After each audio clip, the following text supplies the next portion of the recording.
Canada's army puts another weapon into the fight. This time it is their dollars going to work to beat the devil as the great campaign for the 5th Victory Loan gets underway.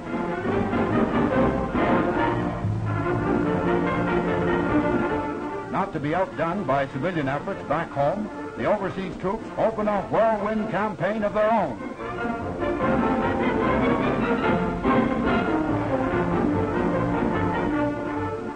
By assigning a small amount of pay for 6 months, it is easy for everyone to acquire a bond. And to acquire a bond means two things: another socket Hitler and a nest egg for after the war. Because money put into victory bonds is not donated, it is lent. As Colonel Ralston says, buying victory bonds is good soldiering, good citizenship, and good business.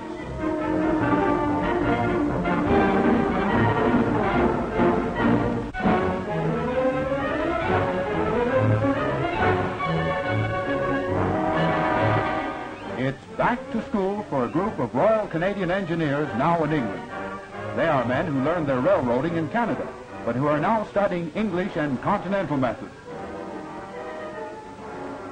Problems are worked out in the classroom by means of a complete miniature railway. Signal systems and traffic handling are studied at close quarters. Toy trains once again supply all the thrills they used to do on Christmas morning.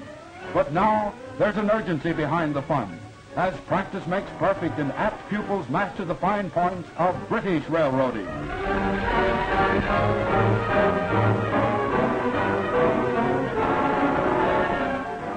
So much for theory. Now they have a chance at the real thing. Actual trains are operated by double bank crews. Each English member of it has his Canadian counterpart.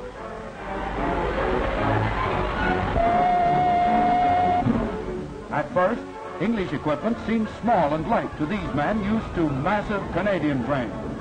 But it's designed for different conditions, and they soon have a hearty respect for its efficiency.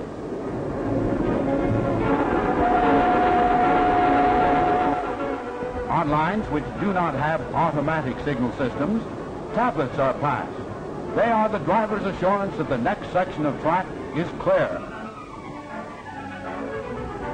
Gradually, the Canadian Railway Operating Group gained the necessary confidence and skill to enable them to take over various lines serving British wartime needs. And someday soon, the call may be, all aboard for Berlin, Berchtesgaden, and points east.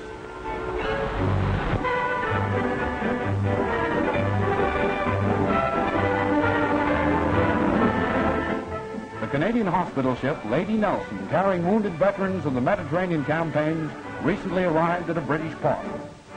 American ambulances were there to transport the casualties to the waiting hospital trains.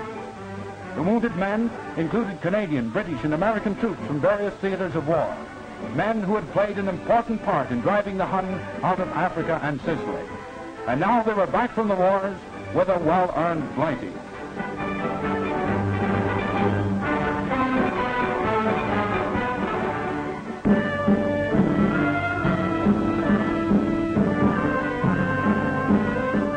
Canadians didn't find any hoochie-coochie dancers in North Africa, but the local Benny Goodman sure could beat them out 8 to the bar.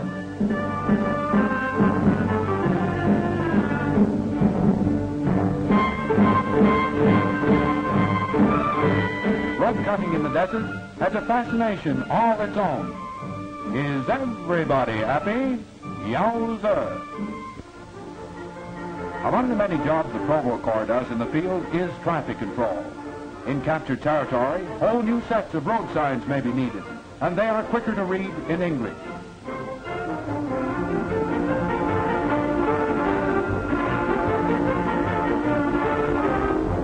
As the Allied forces roll up Italy, there is more and more traffic to keep moving northward, rolling ahead smoothly and efficiently.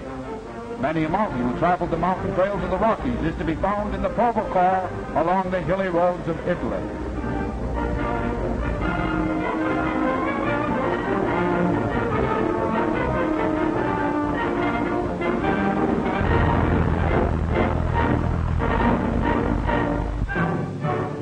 How well the Canadians had fought from Patinaude to Mount Etna in Sicily, none knew better than General Montgomery, so it was not without just pride that he held an investiture for them.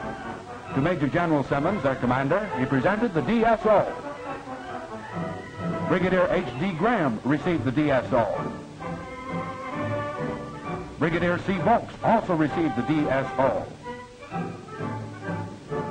Lieutenant Colonel Walsh, the DSO. Major Southern, DSO. Lieutenant P.F. Potvin won the Military Cross. The Distinguished Service Order went to Major G.A. Welsh. Sergeant W.J. Brooks, RCE, the Military Medal. Major H.P. Bell-Irving, the DSO. Lance Sergeant R. Beauregard, the MM.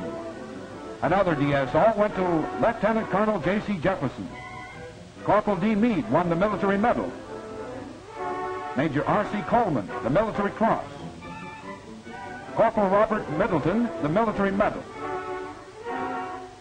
Captain H.D.P. Tye, the Military Cross.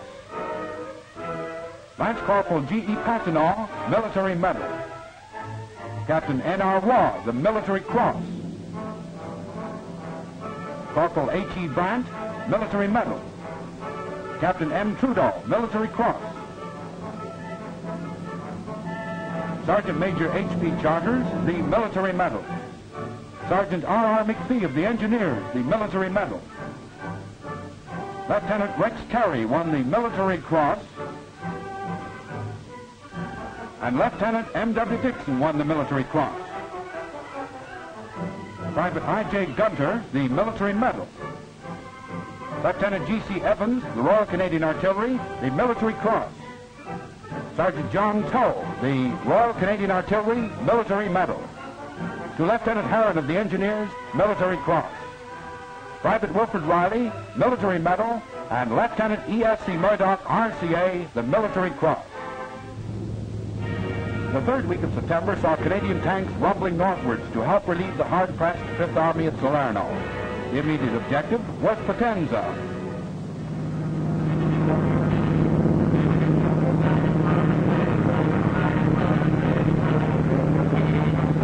Roadblocks and demolitions blocked their way, but the sappers made them serviceable in record time.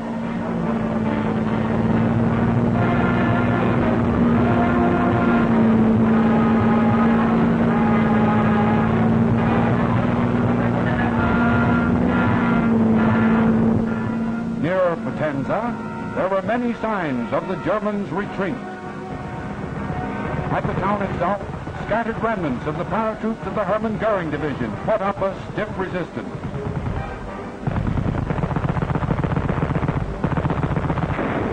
But the accurate fire of Sherman tank guns forced them out of their sniping positions.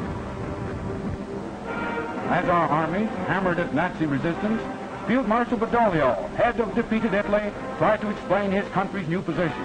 With Lieutenant General Mason McFarland and Brigadier General Taylor of the United States, he gave an interview to leading war correspondents. Marshal Badoglio emphasized that his government would aid the United Nations in their assault on the Nazi stronghold.